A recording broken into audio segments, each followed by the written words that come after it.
જેનો વિશ્વાસ પાકો તેની જીત પાકી। જય દ્વારકાધીશ ખેડૂત મિત્રો, મારું નામ છે પ્રજ્ઞેશભાઈ પટેલ અને હું વિશ્વાસ હાઇબ્રિડ સીડ્સ કંપની વતી આપ દરેક ખેડૂતોનું હાર્દિક સ્વાગત કરું છું। ફરી એકવાર આપણે નવી સિઝન શિયાળુ સિઝન માટે આપણી કંપનીનો રાય બિયારણ વિશ્વાસ 25-20-50 અગાઉના વર્ષોમાં જે ખેડૂતોએ વાવેતર કર્યા એમને ખૂબ સારા પરિણામ અને ખૂબ સારા ઉત્પાદન મળેલ છે। તો આવનારી નવી સિઝનમાં અમારી કંપનીનો વિશ્વાસ 25-20-50 રાયડાની ખેતી પદ્ધતિ કેવી રીતે કરવી એની વધુ માહિતી મારા મિત્ર ડૉક્ટર એવા હેમંતભાઈ વ્યાસ ખેતી પદ્ધતિ રાયડાની વિશેની માહિતી ખેડૂતોને આપશે। નમસ્કાર ખેડૂત મિત્રો, મારું નામ હેમંત છે અને મારો અભ્યાસ થયો છે MSc એગ્રીકલ્ચર।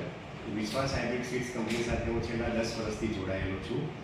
આજે આપણે 25-20-50 વિશ્વાસ હાઇબ્રિડ સીડ્સ કંપનીનો 25-20-50 હાઇબ્રિડ જે રાઈ છે એની વાત કરીશું।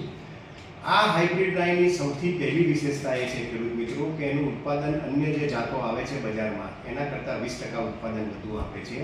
20% ઉત્પાદન વધુ આપવાનું કારણ એનું હાઇબ્રિડ જાત છે અને હાઇબ્રિડ જાત હંમેશા વધુ ઉત્પાદન આપે, જીવ વિજ્ઞાન આપણને પુરવાર કરે છે। બીજું ખેડૂત મિત્રો, આમાં સૌથી અગત્યની બાબત એ છે કે બીજી અન્ય જાતો ખાતર તેલની ટકાવારી વધુ હોવાના કારણે રાયડો વધુ વજનદાર થાય છે અને વધુ વજન હોવાના કારણે તમને માર્કેટમાં જ્યારે તમે એને વેચાણ કરવા જાઓ છો ત્યારે ભાવ અને ઉત્પાદનનું વજન બે વધુ હોવાથી રાઈની ખેતી તમને બીજી કોઈ પણ વેરાયટી કરતાં વધુ નફાકારક થાય છે।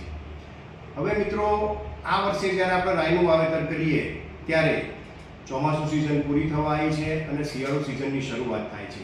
ચોમાસું સિઝન પૂરી થતી હોય અને શિયાળુ સિઝન શરૂ થતી હોય ત્યારે વચમાં ભાદરવા મહિનાની ગરમીનો ભાગ આવે છે। એ ટાઈમે યુનિવર્સિટીની ભલામણ પ્રમાણે 15મી સપ્ટેમ્બરથી 15મી ઓક્ટોબર સુધી આપણે રાઈનું વાવેતર કરતા હોઈએ છીએ। પણ આ વર્ષે ખેડૂત મિત્રો બપોરનું તાપમાન વધુ પડતું હોવાના કારણે રાઈને ઉગવા માટે અને ઉગ્યા પછી એના શરૂઆતના વિકાસ માટે થોડુંક વધુ ગરમ હોવાના કારણે આપણને મુશ્કેલી પડી શકે એવી છે। 100% સમય આપણો અનુકૂળ છે પણ તાપમાન અનુકૂળ ન હોવાના કારણે બપોરનું તાપમાન અને સવારનું તાપમાન રાઈના વાવેતર માટે જ્યારે અનુકૂળ થાય ત્યારે વાવેતર કરવું આપણે માટે હિતાવહ છે। જ્યારે પણ ગરમીના પ્રમાણમાં ઘટાડો થાય ત્યારે તમે 25-20-50 હાઇબ્રિડ બિયારણનું વાવેતર કરી શકો છો। હવે આની ખેતી પદ્ધતિ વિશે જો આપણે સમજીએ ખેડૂત મિત્રો, તો આ જાત વધુ પડતી ડાળી હારી હોવાના કારણે એને 1 વીઘામાં 800 ગ્રામથી 1 કિલો ઊંઘીને અથવા ઓરીને આપણે વાવેતર કરીએ છીએ। રાઈનું વધુ ઉત્પાદન લેવા માટે ખેડૂત મિત્રો આપણા માટે સૌથી અગત્યનું જે ખાતર છે એ ગંધક એટલે કે સલ્ફર છે અને સલ્ફરનું પ્રમાણ 1 વીઘામાં 5 કિલો દાણાદાર વાવતી વખતે અને જો એ સમયે આપણે ન આપી શક્યા હોય તો જ્યારે પણ આપણે પિયત આપતા હોય ત્યારે બીજા કે ત્રીજા પિયત વખતે અચૂક WBG સલ્ફર 1 વીઘામાં 3 કિલો આપવું। તેલની ટકાવારી અને તેલ માટે અગત્યનું ઘટક સલ્ફર હોવાના કારણે જો એ ખાતર આપવાથી આપણા ખેતરમાં ઉત્પાદનનો 100% વધારો થાય છે। ત્રીજી વસ્તુ, રાયડાના પાકમાં પાછળથી જ્યારે ગરમી પડતી હોય છે ત્યારે ચૂસિયા એમ કે જીવાતનું એનો ઉપદ્રવ વધતો હોય છે।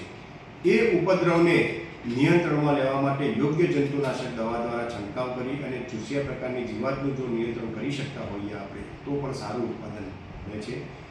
25-20-50 એ કંપનીની છેલ્લા ઘણા વર્ષોથી હાઇબ્રિડ જાત વધુ ઉત્પાદન હોવાના કારણે મારી તમને નમ્ર વિનંતી છે કે હાઇબ્રિડ જાત 25-20-50નું વાવેતર કરવું।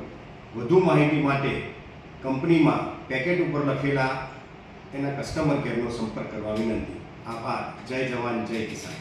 ઓકે, વધુ માહિતી માટે ખેડૂત મિત્રોને અમારી કંપનીની યુટ્યુબ ચેનલ છે વિશ્વાસ હાઇબ્રિડ સીડ્સ કંપની, જે અગાઉના વર્ષોમાં જે ખેડૂતોએ વાવેતર કર્યા હોય અને એના ફીલ્ડના પણ વિડીયો કંપનીએ મૂકેલા છે અને એની અંદર આપણે જે ઊભા ફીલ્ડમાં ખેડૂતનો નંબર પણ આપેલો છે। તો કોઈ ખેડૂતને વધુ માહિતી ખેડૂત પાસેથી લેવી હોય તો ખેડૂતને પણ કોન્ટેક્ટ કરી શકે છે અને કંપની તરફથી માહિતી જોઈતી હોય તો મારો મોબાઈલ નંબર છે 58-255-24-9-67। ચલો ખેડૂત મિત્રો, જય દ્વારકાધીશ। જેનો વિશ્વાસ પાકો તેની જીત પાકી।